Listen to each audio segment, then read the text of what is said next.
already 0.6 ml of reagent is added to the reaction vessel. See, yeah, now its activity is leaving the PMA. You can see the activity is going down. It's going down. Yeah, now the activity is entered the reaction vessel. You see now the activity is decreasing here and it is increasing here. You can see 1.7, 1.8, 1.9, 2 curie is entered the reaction vessel. So we have 2 curie in the reaction vessel right now.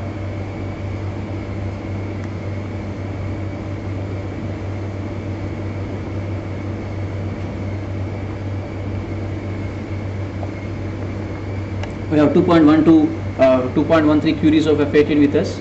Now the real synthesis takes place. As I said earlier there, now a boiling step takes place, evaporation step takes place. Afterwards an azeotropic distillation step, followed by Mannan triflate addition, and followed by an acid catalyzed hydrolysis, followed by purification steps. There are 5 steps involved in the production of fluorodeoxyglucose. The first step is trap and release of fluoride ion. Second is a couple of evaporations with an azeotropic distillation in that, and third is a Mannan triflate addition where we prepare fluorinated intermediate, and fourth is acid catalyzed hydrolysis, and the fifth is purification step. There ends the synthesis. Okay. The entire thing is monitored by using a graph here. You can see the graph here. This is the temperature and activity curve, time and temperature curve. There are different curves here, different activity curves here. This is the trace view. This is the pressure curve. This is the activity versus time curve. This is temperature versus time curve. You can see here, and activity is around more than 2 curie. By using these plots, we can know what is happening inside. We can come to know by using these plots whether the reagents are adding correctly or not, whether the operations are taking place correctly or not. By just sitting before the monitor, we can monitor the things which are happening in the Explorer.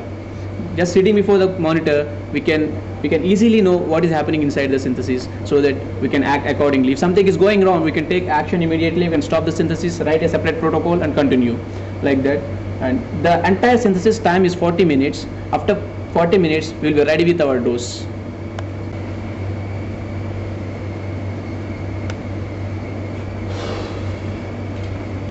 Once the fluorodeoxyglucose is ready, before delivering to the patient, we do a set of quality control procedures like TLC, that is thin layer chromatography, GC gas chromatography, and MCA multi-channel analysis.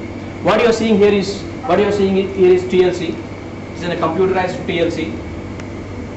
We use TLC for measuring the radiochemical purity. Our radiochemical purity is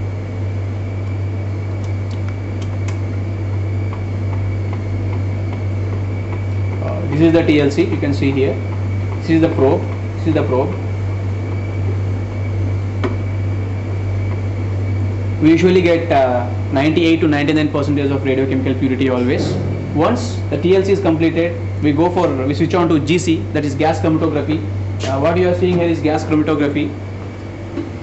The purpose of the gas chromatography is to measure the ppm of ethanol and the ppm of acetonitrile used in the synthesis.